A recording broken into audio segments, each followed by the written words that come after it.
in Helsinki, in all Scandinavia, they think of the state as kind. Yes, there's a term called cuddly capitalism that I'd never heard of before. What's that got to do with the state? No, well, but that's what they call it. That's almost their term for Cuddly capitalism. Cuddly capitalism. That's how they conceive of this kind of Nordic model. That's one of the phrases they use to describe it.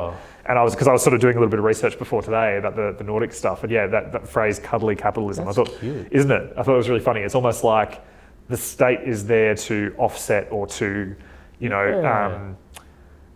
be a buffer against the harshness of life or whatever.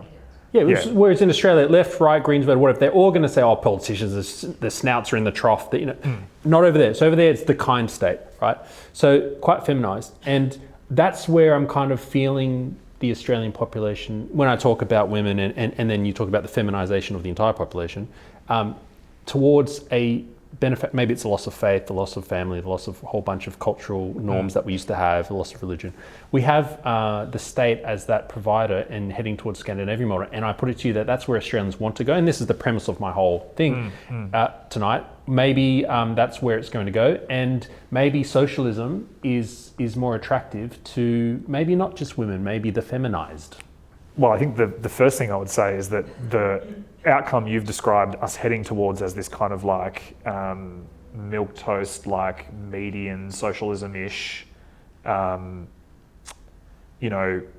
soft state. I don't think the socialists would be happy with that either. Like, I think that they'll lose that. Like that the actual socialists would look at that outcome as a betrayal and as a half measure, and they are just as critical of the Labor Party for many things. They are. So and that was kind of like the joke, in a couple of discussions before this with Daniel and with even Purple Pingers Jordan Vandenlam, like I often joke with them that we hate the same people. Yes. Right. Yeah. And so they would have just as many criticisms from the left of that kind of socialism light, which I feel like, that's not the words you've used, but I think that's the kind That's what I mean. That is what you mean. Yeah. So I think both socialists and libertarians would view that with dismay.